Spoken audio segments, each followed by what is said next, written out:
राधे कृष्णा। जय बोलो राधा रानी की जय। जय बोलो श्री कृष्ण कन्हैया लाल की जय।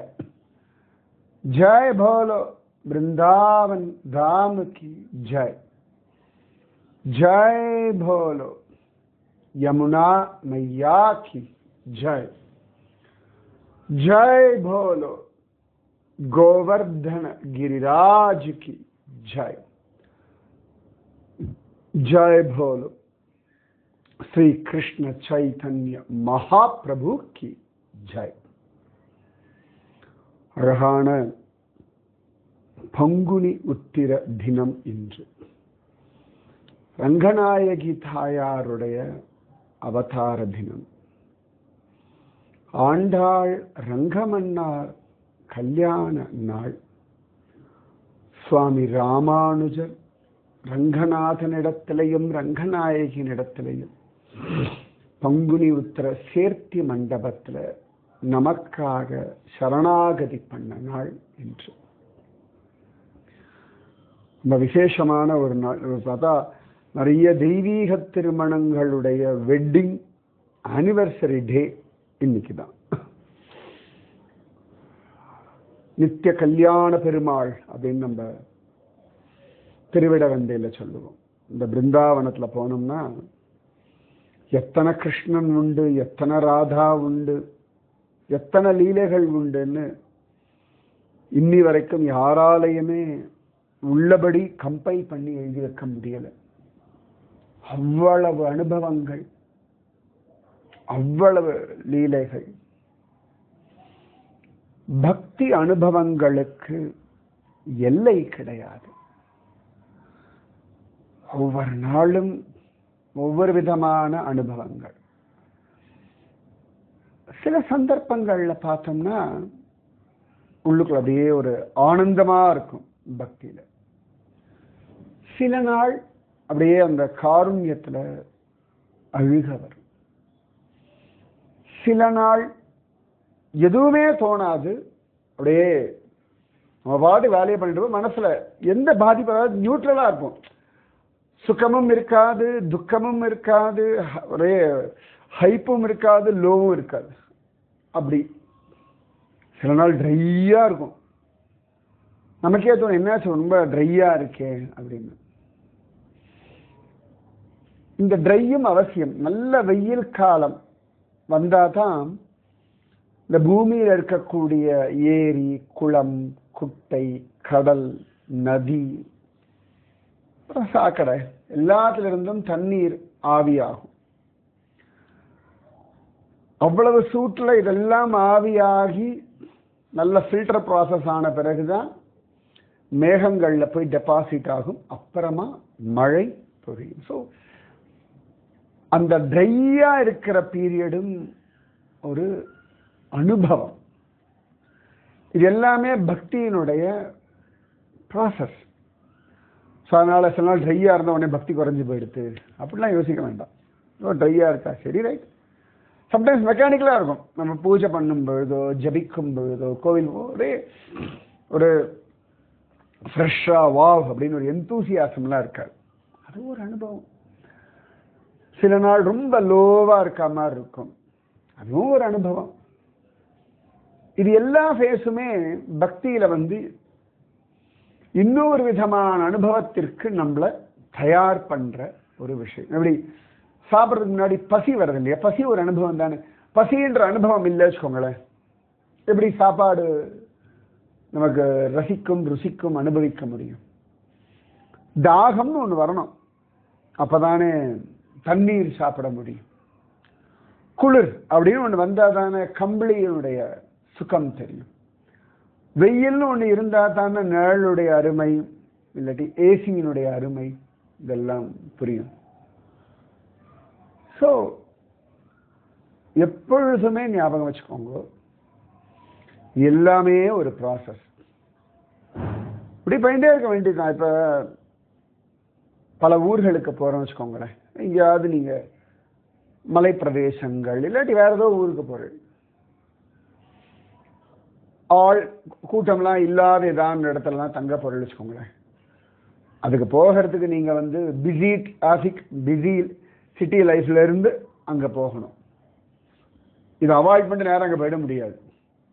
நீங்கள் ஏதாவது ஊருக்கு போகிற சென்னையில் இருக்க, பெங்களூரில் இருக்க, பாம்பே, டெல்லி மாதிரி பெருசாக பிஸி டிராஃபிக் இருக்கிற ஏரியாவாக சொல்கிறேன். நீங்கள் அங்கேருந்து ஏதோ ஒரு மலைப்பிரதேசம், கூர்கு, மூணார், இல்லாட்டி டார்ஜிலிங், கொடைக்கானல், ஊட்டி, எங்கேயோன்னு இதெல்லாம் எங்கேயோ மலைப்பிரதேசம் அப்படி இதேமே இருக்கும். வால்பாறை, பெரிய கூட்டம் எல்லாம் அங்கே இருக்காது.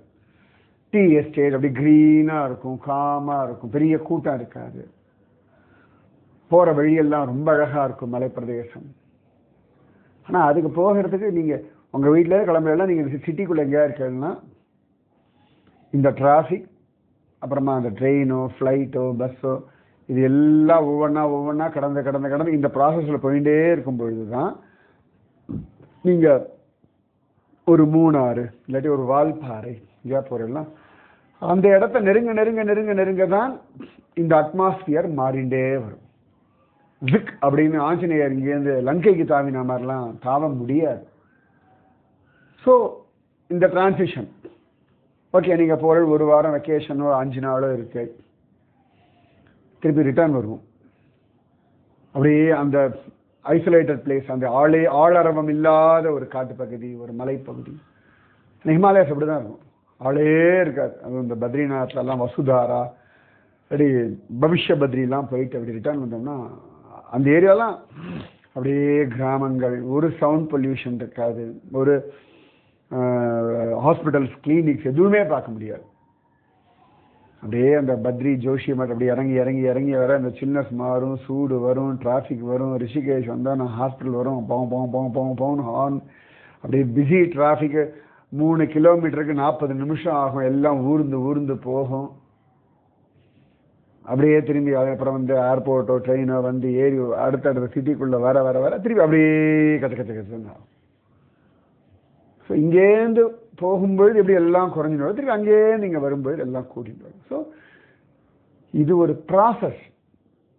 நிறைய பேர் என்ன பண்ணுவா, கிளம்பும்பொழுது ரொம்ப ஜாலியாக கிளம்புவோம். அப்படி போகிறோம், அந்த மலையில் இருக்க போகிறோம், ஆஹா ஓஹோ அப்படின்னு.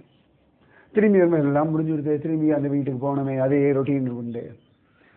ஆஹா இவ்வளோ நாள் நல்லா என்ஜாய் பண்ணணும், நல்ல அனுபவங்கள் கிடைச்சது, அது அப்படியே அசைபோட்டுட்டே திரும்பி வந்துட்டு அந்த டிரான்ஸ்ன்னு சொல்லுவோம் இல்லையா, அந்த மாதிரி அந்த ஒரு ஆனந்தமான மனநிலையில் இருந்து அந்த ருட்டீன்ஸ் அப்படியே பார்க்கணும். இதுதான் வாழ்க்கை. இது எதையுமே நீங்கள் ஸ்கிப் பண்ண முடியாது.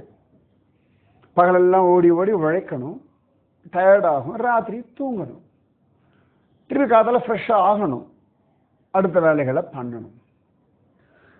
இது ஒவ்வொரு நாளொரு மேனி பொழுதொரு வண்ணம், இப்படிதான். இதே மாதிரி தான் நம்ம உடம்பு. சின்ன குழந்தையா இருக்கும், கொஞ்சம் கொஞ்சமாக மாறுதல் வரும், டீனேஜ் வரும், நல்ல தெம்பு இருக்கும், நல்ல எனர்ஜி இருக்கும்.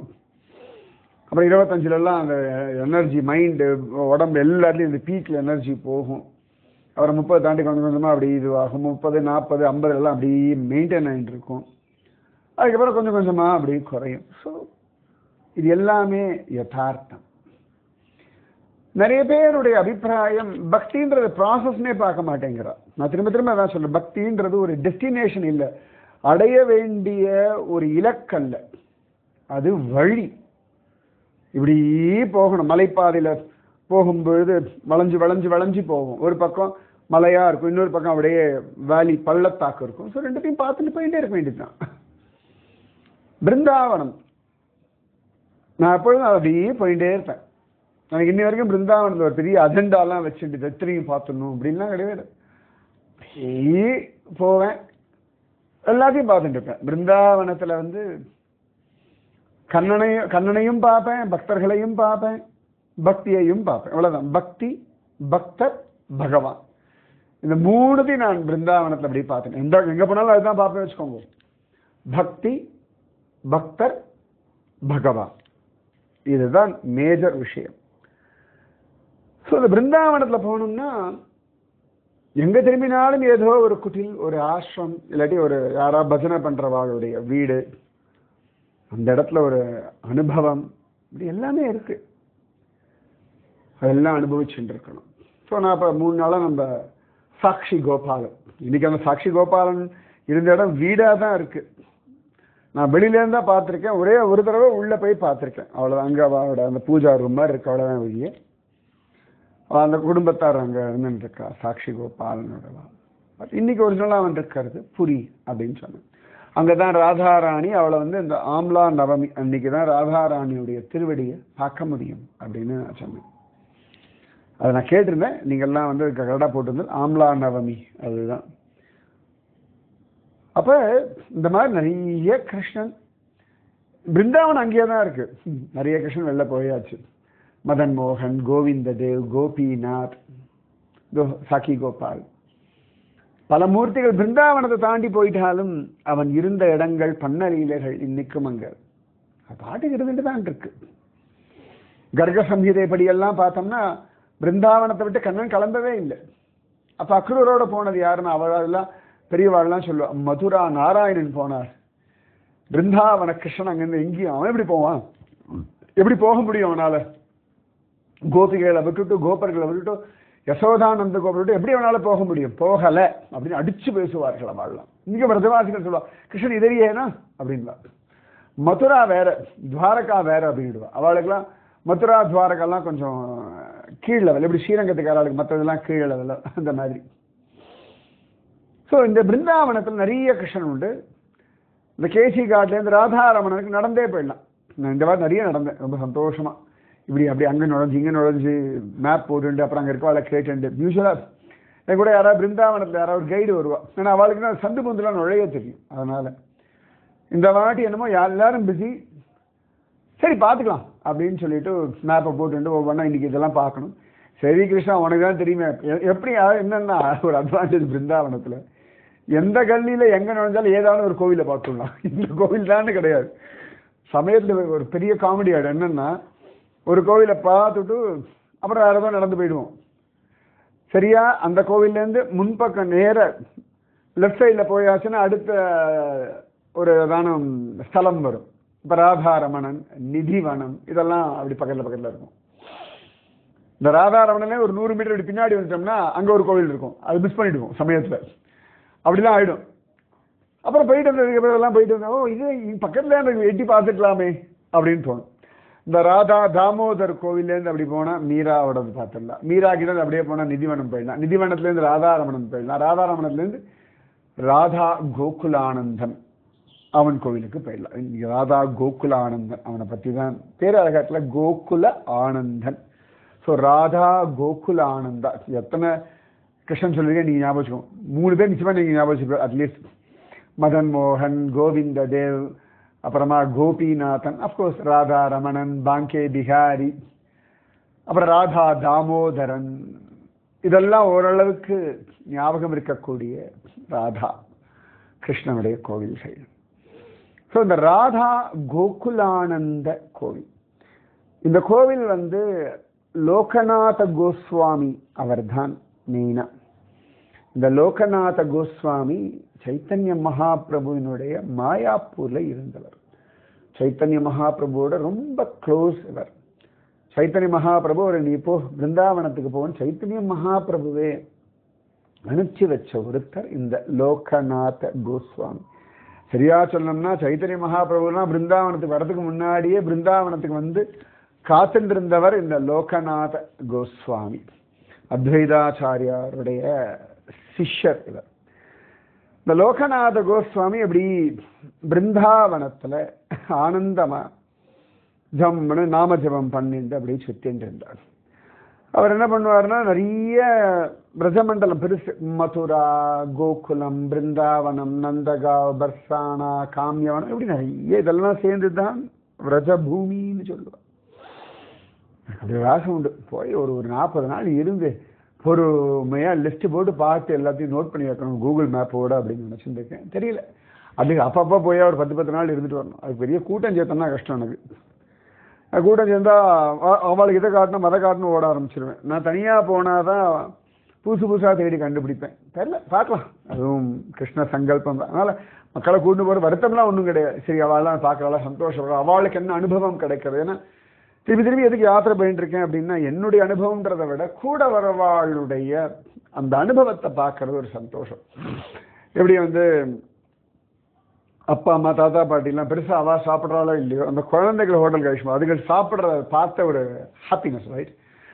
இந்த ஜெயண்ட் வீல் அதெல்லாம் வந்து நிறைய பேருக்கு பெரிய இன்ட்ரெஸ்ட். ஆனால் குழந்தைகளுக்கு பிடிக்கும் அப்படின்னா அந்த தீம் பார்க்லாம் அழிச்சுட்டு போ அதுகள் போயிட்டு வரும், வா ஜாலியாக இருக்கு. ஸோ அந்த ஒரு சந்தோஷம் பார்க்குற ஆனந்தம். அந்த மாதிரி யாத்திரையில் கூட வரவாளுடைய அந்த பக்தி, அந்த பரவசம், அவர்களுடைய ஆனந்தம், குதூகலம். ஏன்னா எல்லாரும் சம்சாரிகள், 1008 கவலைகள், யோசனைகள், ஏதோ கமிட்மெண்ட்ஸு, ஒன்று கடந்த காலத்தை பற்றிய நினைவுகள், எதிர்காலத்தை பற்றிய கனவுகள், கவலைகள். இதுக்கு நடுவில் நிகழ்காலத்தில் ஏதோ ஓடின்னு இருக்க சாப்பாடு, தூக்கம், வீடு, வாசல், பணம், சேமிப்பு, இப்படியே ஓடின்னு இருக்க சம்சாரிகள் வந்து தன்னை மறந்து இப்படி ஜாலியாக அப்படி இருக்கிறது. அதுக்காக தான் சரி யாத்திரைக்கு போகலாம் அப்படின்னு அழிச்சுட்டு போகிறது.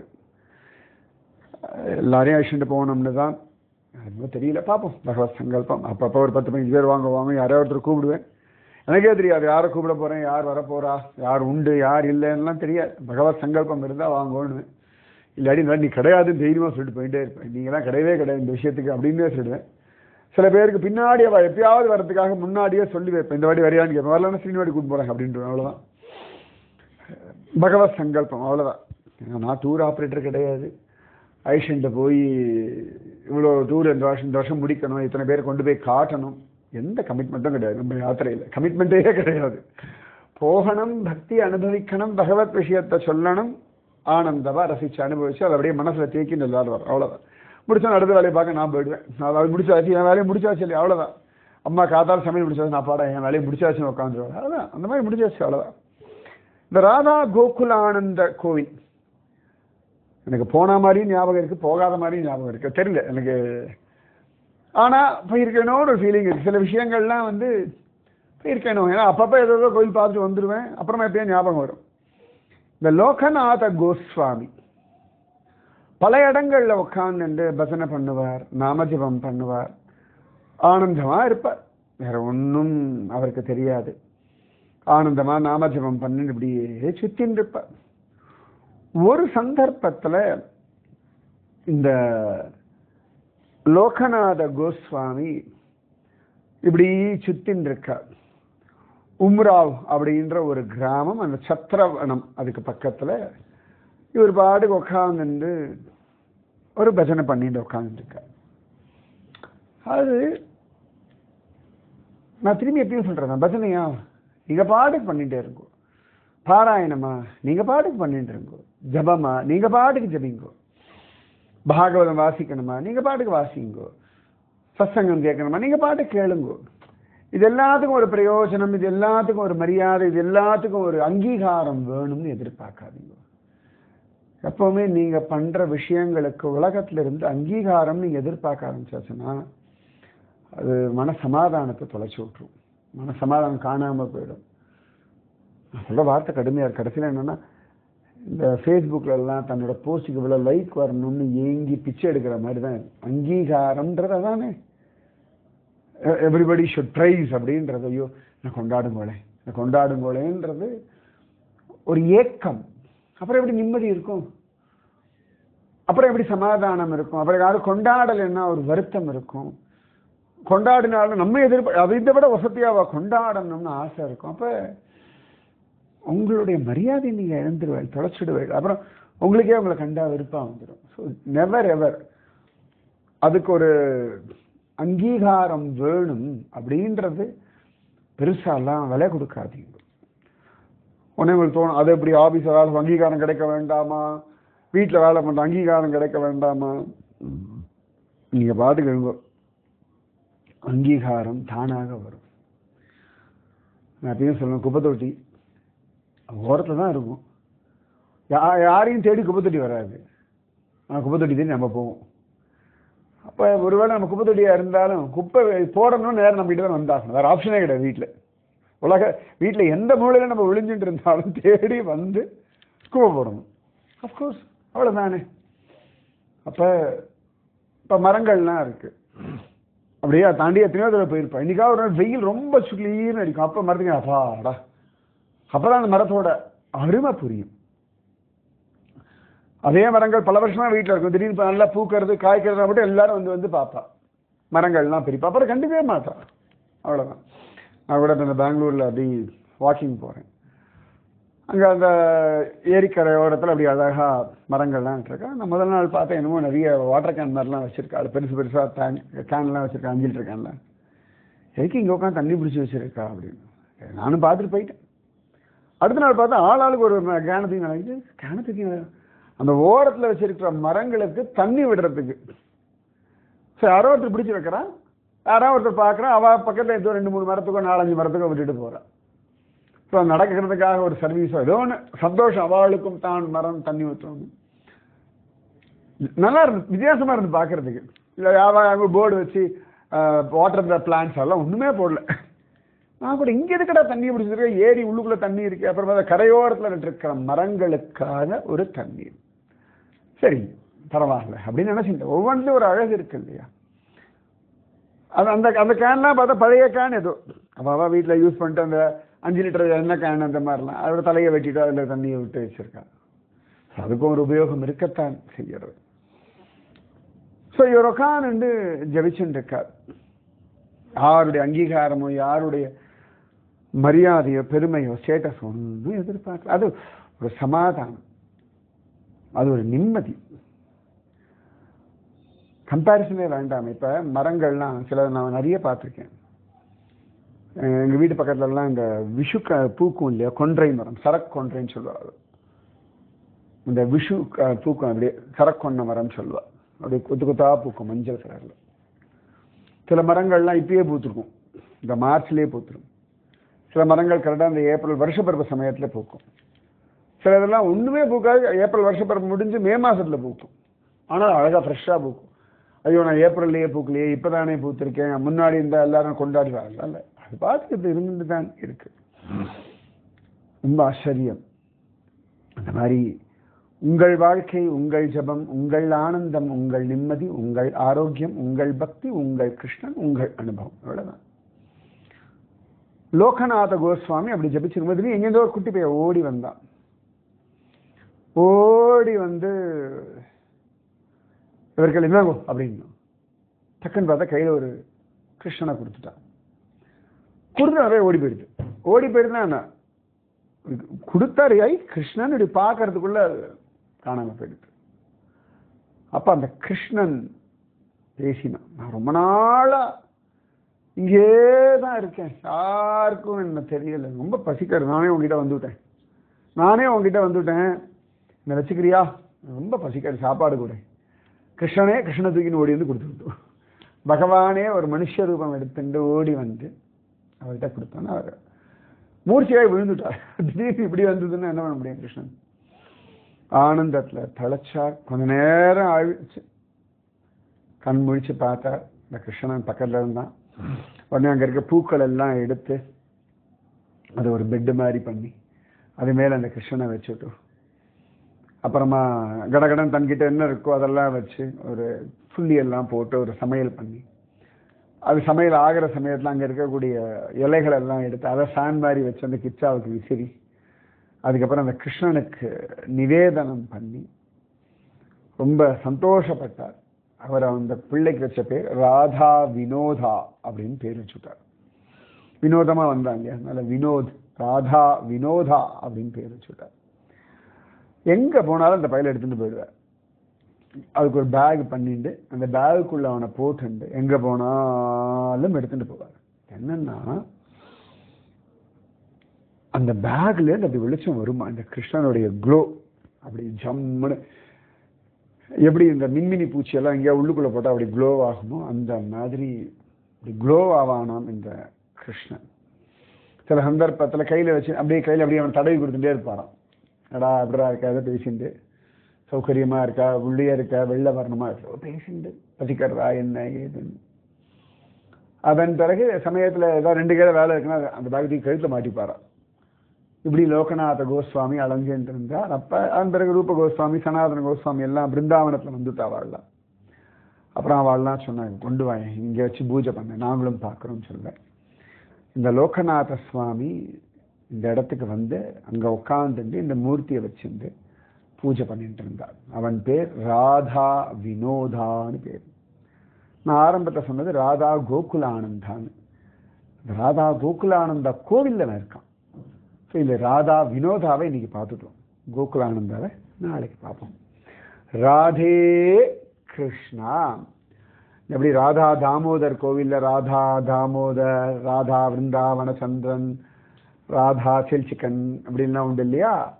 அந்த மாதிரி ஒரே சந்தத்தில் நிறைய கிருஷ்ணன். அதில் ஒரு கிருஷ்ணனை நம்ம இன்னைக்கு அனுபவிச்சிருக்கோம், ராதா வினோதா. ஸ்டைலாக ராதே கிருஷ்ணா, ராதே கிருஷ்ணா கிருஷ்ணா ராதே, ராதே கிருஷ்ணா கிருஷ்ணா ராதே, ராதே கிருஷ்ணா கிருஷ்ணா ராதே, ராதே கிருஷ்ணா கிருஷ்ணா ராதே. जय बोलो राधा रानी की जय, जय बोलो श्री कृष्ण कन्हैया लाल की जय, जय बोलो वृंदावन धाम की जय, जय बोलो यमुना मैया की जय, जय बोलो गोवर्धन गिरिराज की जय, जय बोलो राधा विनोदा की जय. राधे கிருஷ்ணா. ஜெய் போல லோகநாத கோஸ்வாமி கி ஜெய். ராதே கிருஷ்ணா. அந்த லோகநாத கோஸ்வாமி யாருன்னு கண்டுபிடிச்சு சொல்லுங்க பார்க்கலாம். ராதே கிருஷ்ணா. ஏற்கனவே நிறைய சொன்னேன், இருந்தாலும் கண்டுபிடிங்க.